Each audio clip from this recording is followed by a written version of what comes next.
Greetings, grasshoppers. Welcome to this episode of the Bot Signal. My name is RJ Redden, and if you're watching on one of the many places on the internet that this show is streaming, look up into the post and make sure that you're on the page where you can comment and I can see your comments. It's the very first link in the post. Come on and join us over on this page. Promise you won't miss anything in the transition. Today, we get to talk about, well, my favorite subject and the one that I talk about all the time, bots, obviously. But we're also talking about a really specific thing with bots. We're talking about how to humanize. So this is a conversation that I've had several times over the past few days about how to put that human element in your bot. And there are a lot of ways to do this. I think that the thing that I am constantly fighting is this perception that a bot is something like that interactive voice response system that occasionally you call into, whether you're calling the IRS or the cable company or whatever, and you have to, you know what I mean. You have to listen to a phrase and then repeat a word, and then sometimes it doesn't hear you right, and you end up screaming into the phone and feeling like you're looking like an idiot, all in the name of convenience on some end. Bots are nothing like that. Hey, Aaron, how are you? Good to see you, my friend. Welcome to the show today, Aaron. We're talking about putting that human side into bots because most people, when they hear the word bot, they either think about Russians and Twitter, or they think about like an interactive voice response system on somebody's phone. All stuff that is just kind of weird and wild and out there. That most automatic communication makes us feel frustrated and invisible. Okay.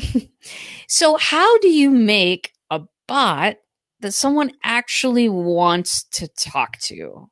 How do you make an experience that's engaging and inviting for people? How do you take a bot, which is essentially an automatic reply system, and make it into something people want to interact in and play in and have a good experience in? So that's what your show's about today.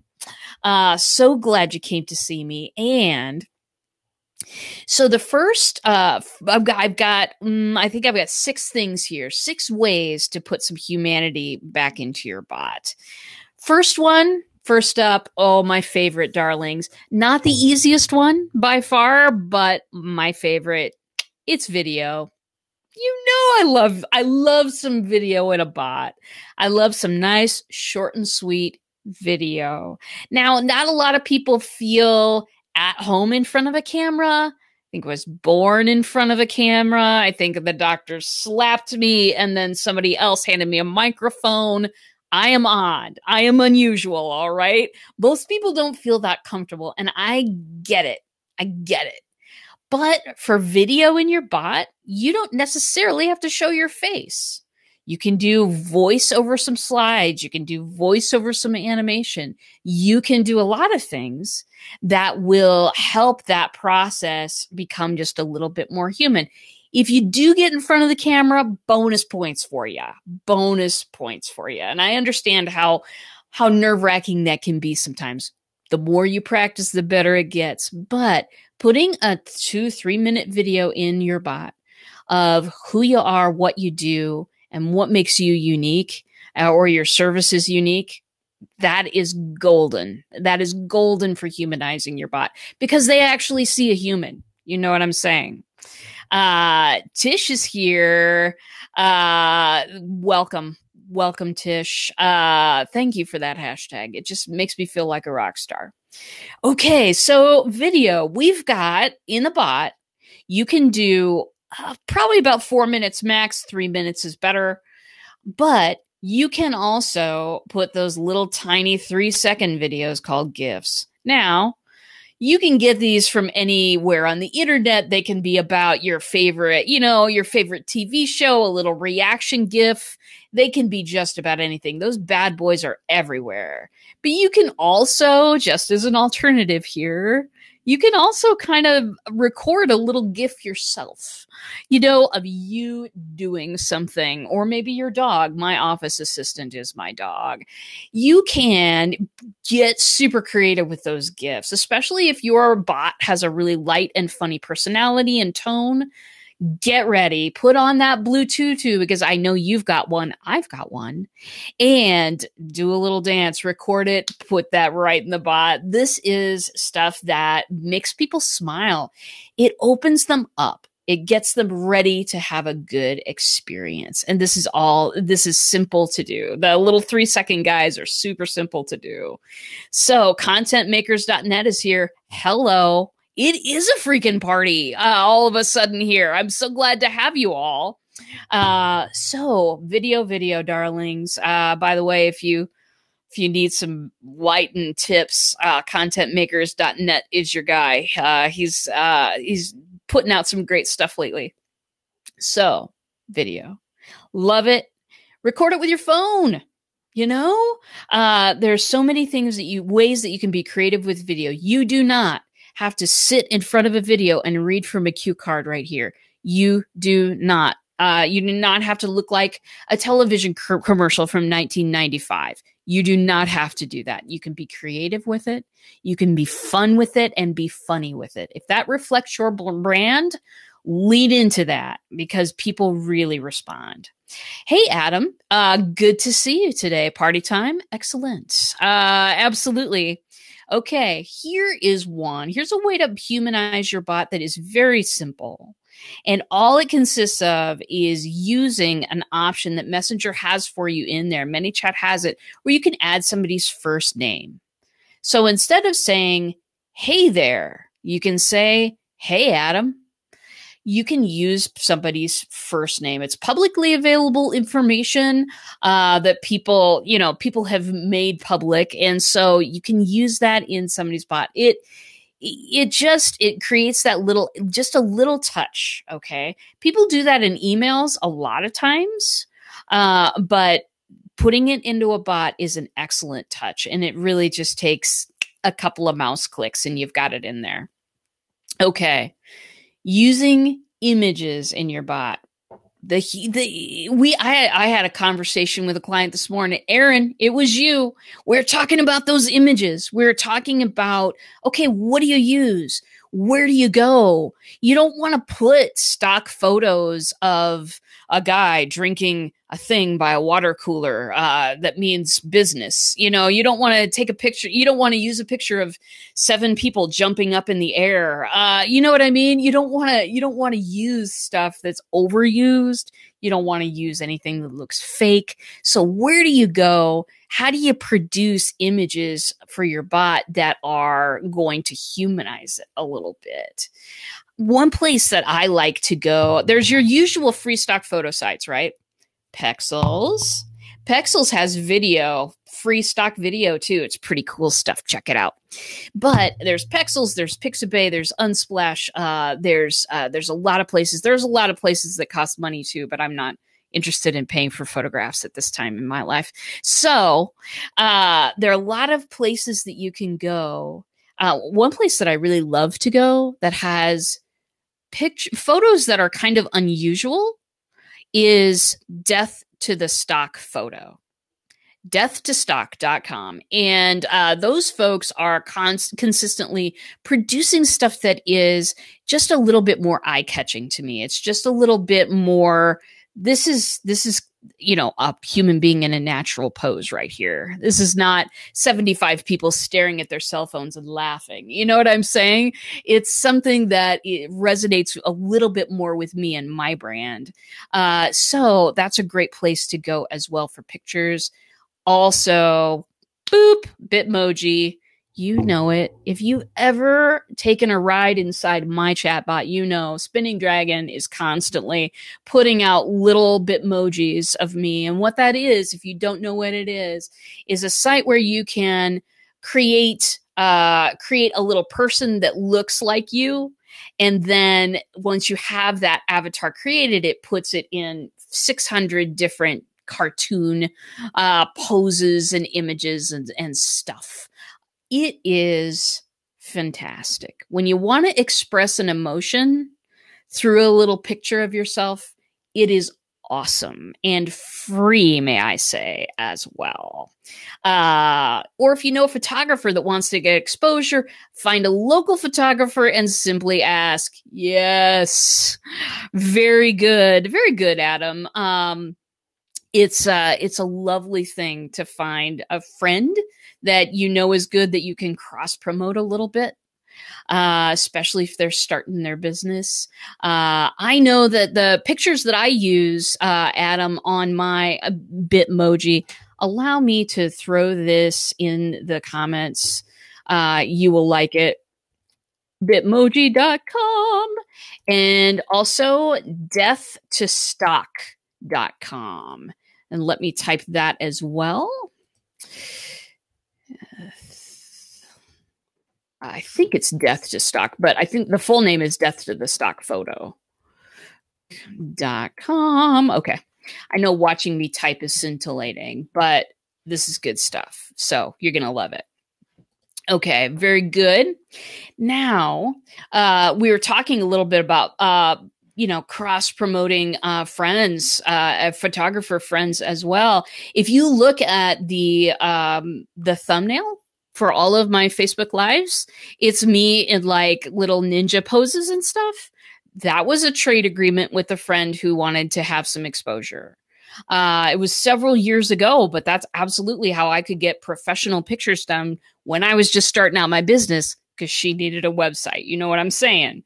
Anyway, good tip, Adam. So, using images in your bot. I use them all over the place. I don't want to create a text wall, because a text wall, which is either a text message that is just huge, it's like it could be seen from space. Don't ever do that. Or like 7 text that are shorter, but 7 of them in a row or something like that. It starts to, here's what that creates in a bot. In a bot, it takes away from that feeling of having a conversation. When I'm sitting across from you and I'm having a conversation with you, I am checking your nonverbal body language stuff constantly. I'm always explaining tech to people. So it's vital that I be able to understand where that person is at in their understanding of what I'm saying. So I'm always checking, okay, how are they responding? I'm giving them opportunities to respond verbally, non-verbally, and I'm doing that stuff all the time. So when you're doing that in a bot, the way that you do that, because you have absolutely no idea what people's nonverbals are, right? They're staring at their phone. They're looking at this message maybe 3 weeks after you wrote it or 6 months after you wrote it. It depends on how long you've had your bot. So a way to give people that feeling of being in a conversation, even though a human is not right there with them, is to put images frequently in the bot. I know it's weird, but what it does is, especially if they're funny, it breaks up the text. It gives just that little bit of silence. People aren't constantly reading. You've given them a little break, something kind of fun to look at. It breaks that up, and they're able to kind of have that reaction that they would have in a regular conversation. And then you can spend a few more text bubbles talking to folks. I know that this got absolutely technically deep really quick. I didn't mean for that to happen, but I know you're hanging out with me. Yeah, definitely must be able to read your clients. And so particularly sometimes that's difficult in a bot, because you really are writing when you're first writing it, you're sort of writing it into a black hole, which is why I always recommend testing. Everybody, testing. Anyway, knowing how that conversation goes, knowing that it's a few beats from me, it's a few beats from you. And the way we represent that in a bot is you put different stuff in there. Images are excellent. That's why GIFs are excellent as well. Those little 3-second movies. Those things are excellent in making it feel more like a conversation, even though you're not sitting across from them. So very good. Here's another thing. I'm just full of tips today. Folks, if you have any questions as well, just drop them down in the comments. I will see that stuff and respond to it as I get it. The talk to a human button. I spent a whole show on this about, I think it was 3 weeks ago. We did a whole show on the talk to human button. Why is that important? Why does anyone care? Will anyone even push that thing? People, will they be even interested? And then what are you going to do if somebody says, yeah, I want to talk to you. And then what if you don't know? What if, how are you going to get back to them? ManyChat has a little thing that you can set to notify people when they are being summoned, which is really great because then that allows you that opportunity of at any time when you are having an adventure in my chatbot, at any time you can hit summon RJ and I will be there. I'll be there within 24 hours because I check my ManyChat every day, but it does notify me on the back end immediately. Hey, somebody wants to talk to you. And then I get back to him as soon as I can. You set your expectation right there. You say something like, RJ usually gets back to people within so many hours, or RJ pays attention to these messages in the morning and picks them up then. And then, you get to set that expectation. People don't expect that you're going to be back at your desk immediately. But adding that talk to human feature, it just, even if people never use it, they know that you're in the background, that you're around, that this is not an unattended inbox. You know what I'm saying? Brigetti is here. Oh, good. You signed up to Death to Stock. Great stuff right there. I am telling you. So the talk to human button, super cool stuff. Super cool stuff. And that's like 3-4 text bubbles that you have to write to get that thing going. It's a great service for people. I don't have very many people click it, but the people that get to talk to me within a reasonable time frame, that's something that people really appreciate. Okay. Here's another tip.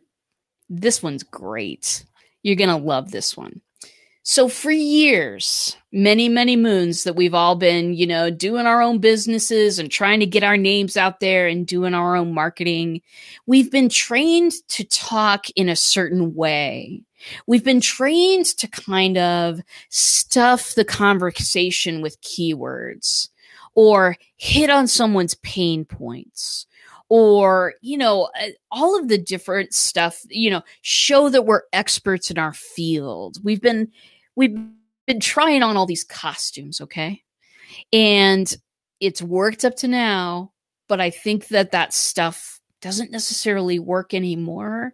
And it especially doesn't work in a chatbot. You see, my friends, our Facebook Messenger expectations have been set. We've been using this thing for years, and we talk in a certain way in our Messenger, don't we? We're not using a whole bunch of jargon and weird stuff in our Messenger unless we're talking with a coworker about that new fabulous computer program that we just made. We're not usually using jargon. We're not usually, we're not usually doing a ton of prose. We're doing quick little hits. Quick little conversations, catching up with somebody, making sure everybody's on the same page. We're doing those kinds of conversations. We're doing, hey, what's for dinner tonight? Did you take the cat to the vet today? That may or may not be in my Messenger right now. We're doing quick little hits. Messenger has been setting this expectation up for years. Do not go within that convention, my friends. Quick little conversational hits, opportunities for people to respond, whether that's just seeing an image and then laughing and nodding because that's so true. Whatever it is, it's quick hits. Don't do the wall of text. You will be so sorry. And talk like a human. Talk like you would talk to a friend. So I have a lot of friends in the digital business, and we all do, entrepreneurs, all of that stuff. I actually picture one of them. I picture helping one of them when I'm writing a bot. And it helps me be clear rather than clever. It helps me write things in short sentences that are very easy to grasp, especially if you're on the go. Listen, if you've got a messenger bot, you know where people are reading those messages, right? It's on their phone. Why are they on their phone? They might be in between appointments. Hopefully they're not waiting at a stoplight or driving. They're checking their phone because they're out and about and running. Do you want to give a master's thesis presentation in that thing? You do not. No one will grasp it. You need to give information, totally educate people, but do it in a way that people can understand and pick up and think about that idea on the go. Talking like a human, being clear, using really, not using all of the huge words. This is all you only have so much real estate to be able to catch people and really hold them with a message and really teach them something. So talk like a human, talk like you would talk. Adam says we have to talk to each other as though we're sitting around the coffee table. Yes. Who has brought the snacks to this live stream? Please let me know in the comments. Yes, we have to talk to people like that, because when we start kind of going off into all of these different directions that marketing has always told us we have to do in order to be seen and heard, you don't have to do that in order to be seen and heard. Clear over clever every time. Let me give you a couple of examples or a couple of just something to think about. If you are just sitting down to write a chatbot, I recommend, unless you're a person who's super, super into writing stuff on a computer, you can compose off of a blank screen on a computer really well. If you're that kind of person, you can totally just jump right into the software and start composing. I'm that kind of person. I get it. But if you're not that kind of person, I would suggest a stack of Post-it notes. I talk about this a lot. Why? Post-it notes, you can only write so much on each one. That's a huge bonus. That will keep you within the physical boundaries of having a conversational tone. That Post-it will. Don't get the big ones. Get the regular sized Post-its, okay?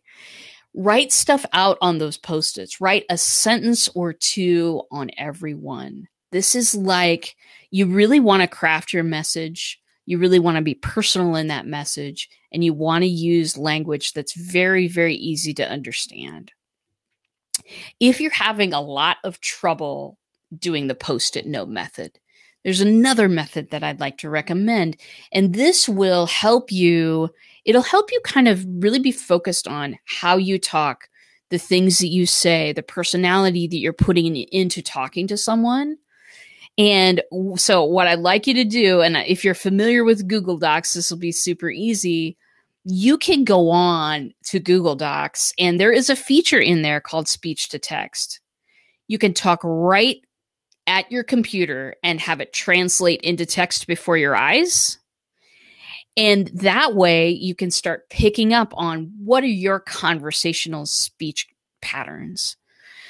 For me, my conversational speech patterns, I'll tell you right now, I totally recognize them, mostly because I live stream all the time.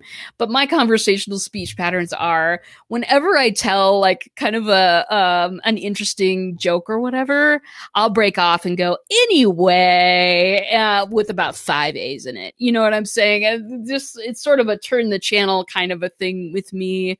I also call people grasshoppers quite a bit.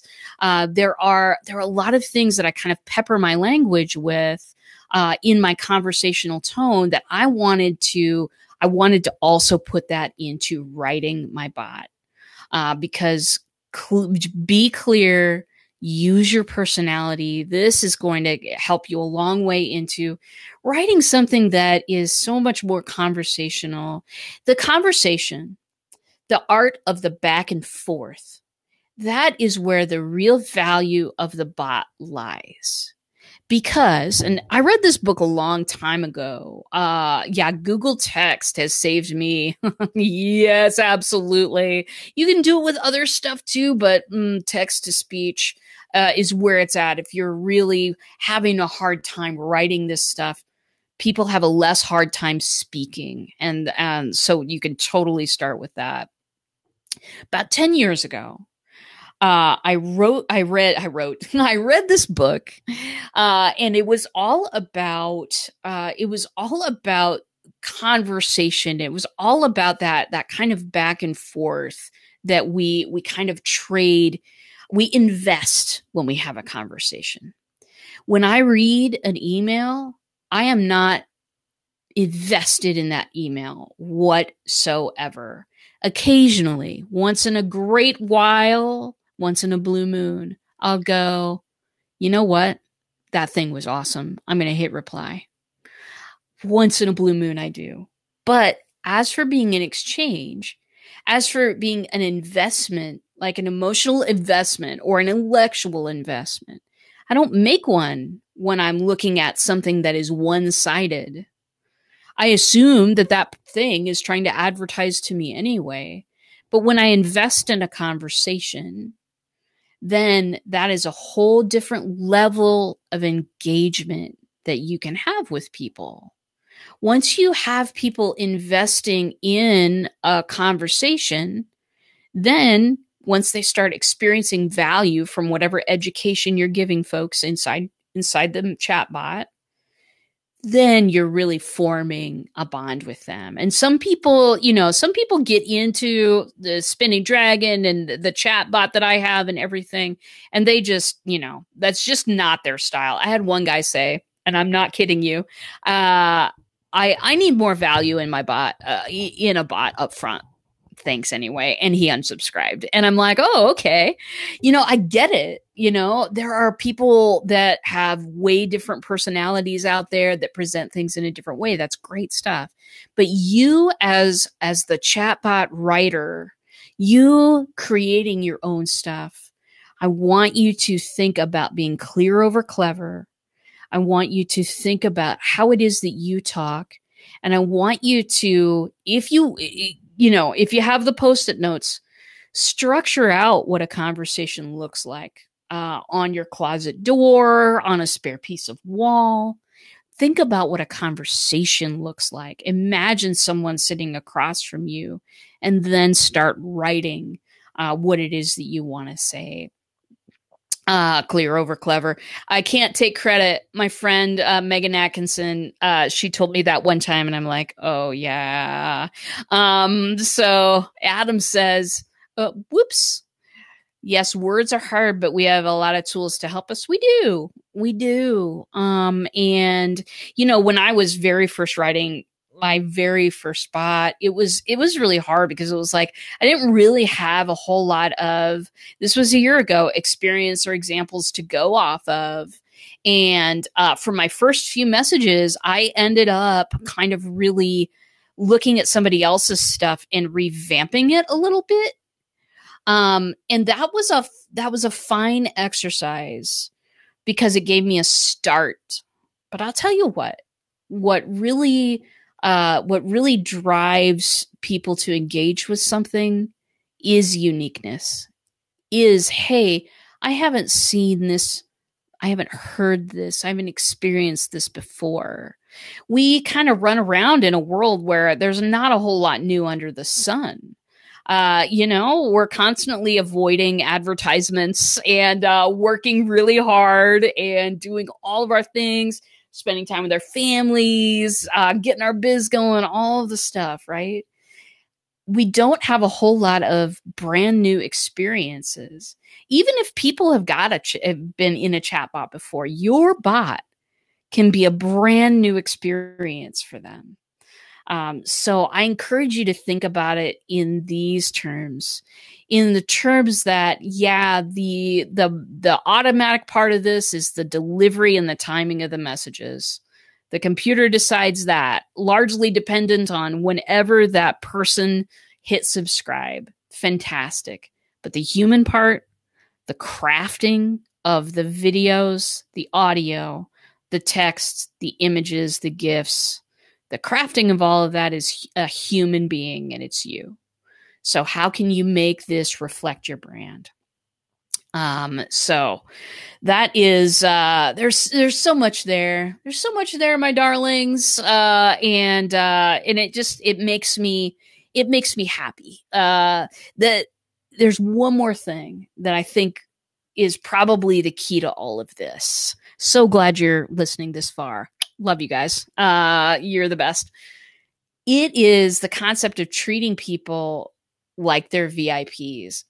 You don't have to wait until somebody's paying you to treat somebody like a VIP in a bot. Here's how that works. The messages and stuff like that, you wrote, if you've got had a bot for a while, that stuff is all being served as many times as somebody hits upon it. That effort, you made it one time to craft that awesome 2-minute video that really reflected your brand and welcomed people into the bot. It was awesome. You made that. That's out there producing value and bonding people to you. That's wonderful. Okay. But now that they're here, now that they're subscribing to your bot, getting messages, now's the time where you can choose to treat every person there like a VIP. You can get on, answer questions for them, strike up a conversation. Stephen Healy, that guy, he's crazy. Love him to death. He will get on after somebody has watched a show and say, thanks for watching today. When was the last time you've been thanked for watching a live stream? You know what I'm saying? Getting on, starting conversations with people and treating them like they light up your world. That'll make the bot the most human thing of all. The most human thing of all. People won't even pay attention to the fact that, they've been talking to Spinning Dragon and not me. When I get on there and say, this is RJ, not the bot, is my usual phrase. People feel special. People feel cared about and seen. That's what you want, my friends. Treat them all like VIPs, whether they ever become a paying customer or not, because there's so many relationships that can develop into that could be beneficial for your business, not just the paying customers, referrals, collaborators, friends, deep, deep friends. So that's what I've got to say today. I'm so happy that you were all here. I see some of you have been hitting that type live to get show reminders. Do it. Goodness. Love to have you here all the time. I go on Tuesdays, Thursdays, 1:00 Central Standard Time. On Wednesdays, I go on with my friend Steven, and we are building a bot live. We are building a bot for the Live Video Hub. That thing is crazy. And we are having a wonderful time. We decided to do this thing, the Live Video Hub. If you're a live streamer, it's a great place to cross-post your videos and get more eyeballs. And really build an audience, all free, all for fun. It's a volunteer project. And I'm writing the bot for it so people can find shows that they like. So we put that show on every Wednesday, and he acts as my client and I act like myself. So it's not really an acting job. So please tune into any of that. I would just love to have you. If you'd rather have a shorter audio version, I got a podcast as well. It's also called The Bot Signal. I'm friends with Alexa. I'm on everywhere that there is to be on. So man, you guys have made my day. Thanks for being a great audience today. Because I just don't know what I don't know what I'd do without you. You know what I mean? I love giving out this information. I think it's so important and it so needs to be heard that we need to humanize our marketing and we need to make it more like a conversation and less like a drive-by mugging. Sometimes marketing just feels like that. Anyway, oh yeah, totally, Alexa. Love my Alexa. I also have it trained to hear a different word to turn on, which is why it's not turning on right now. Cindy Harrison, you're here. Hello. Have an awesome weekend yourself. My love, I hope that those painting things are going well for you. My friend Cindy does some demo painting, some free painting classes online every week, and I hope that those are still going strong. Cindy, we haven't talked in a while. We need to catch up. Yeah, conversations are great. You know what? They are. You find out some stuff in a conversation. You engage in a conversation. You get to know somebody. That's what I want my marketing to be for the rest of my life because I am tired of the other stuff, babies. All right. So that's all I've got for today. Same bat time, same bat channel next week. And that's it for now. I will see you in a bot.